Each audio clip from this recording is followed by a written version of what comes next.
average size classroom of 20 to 24 kids, just statistically, you must have a handful of kids every year that have issues with attention and hyperactivity. So I'd like to talk with you a little bit about some strategies used in the classroom to deal with that.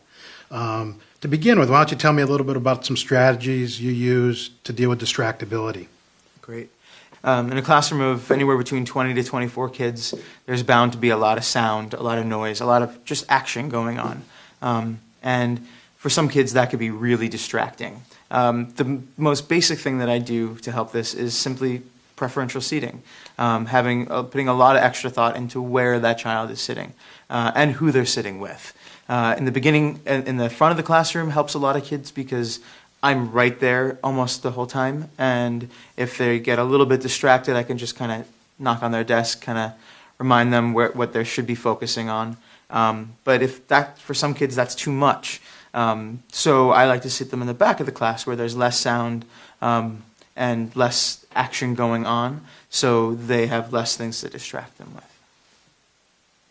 So fidgeting and hyperactivity is another core symptom of ADHD. So tell me how you manage that in a classroom environment. Excellent. Well, one of my favorite things actually is that I have a box of fidget tools on my desk all year, and there's actually 2 of them on my desk. And kids are welcome to, at any point, get up and grab one if they need one. And we do a lot of talk about good choices. My favorite choice is the Rubik's Cube, because I find that you can move the pieces around without having to look at it, and it kind of gets some of the energy that kids are feeling out while allowing them to pay attention. For some kids, they might like a ball to squeeze, or they might need to use a seat cushion. This is a bumpy seat cushion. It has bumps on it to kind of give it some texture for kids. And in order to sit still, they have to use a lot of energy, but it keeps them still because it does want them to move around on it. So by using this, it gets them to fidget, but the fidgeting is keeping them still. So I imagine with these sorts of things, there's kind of a tipping point where it could become more of a distraction than a help. Mm-hmm. How do you manage that? How do you monitor that? That's a great question. I actually can't use these because they distract me. They don't help me. And for a lot of kids, this won't help them. They think it might, and then they end up bouncing on it like I do, and it doesn't help them. Another example would be a kid who would take the ball as a fidget tool and then throw it and catch it while I'm teaching math. That's not a good focus tool because they're not paying attention to me, they're paying attention to this. In that case, we do a lot of talk within the whole class about making good choices.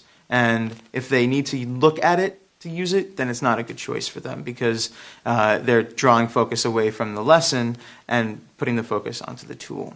I have some smaller tools for kids to use as well that might help them, that just have little pieces that move so that they can get some energy out there. And again, tools that they don't have to look at are the ones that I want them to be using. So difficulties with organization is another issue that a lot of kids with ADHD have. Tell me how you deal with that in a classroom. Absolutely. I use checklists for kids who have a really hard time bringing all their assignments home at the end of the day. So it has did you bring your math homework, your science homework, your reading homework? And they have to check off every day with a dry erase marker, and I laminate the checklist so that every day they just use the same one and monitor themselves. A lot of kids, they need help with that. They need some support in class and at home using these checklists, but usually after some time using this, it becomes an independent activity. In addition to help with organization, another piece that becomes difficult for a lot of kids is writing, especially when you have ADHD. Writing is challenging because you have a lot of ideas in your head that you have to manage and organize in your head to write.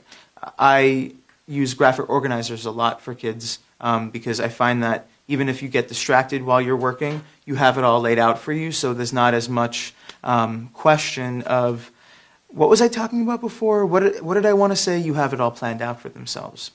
In addition, every student in the class uses a homework organizer where every day there's a section for them to write each subject's assignments every single day. So it becomes a routine to help them stay organized. So another thing that can be challenging for many kids is following directions, particularly directions that include many steps. Tell me about how you manage that in a classroom setting. One of the first things that I do to deal with direction following, especially complex directions, is I write them on the board. Absolutely, that's the first thing that I do. If it's written on the board, it's permanent for the kids so that they can see it and see what is expected of them. In addition, what I do once I have it on the board is I chunk the directions and say, this is the first part that you need to worry about. Don't worry about the last part. Just do this first part, and then we move on and get through all the directions. I find that if you give them all the directions at once, even if they're written on the board, kids can get a little overwhelmed because it seems like a lot to do. So by chunking it, it breaks into manageable pieces. John, thanks very much. I mean, it sounds like those are some wonderful strategies that you use and probably are a great benefit to the kids that you work with. Thanks.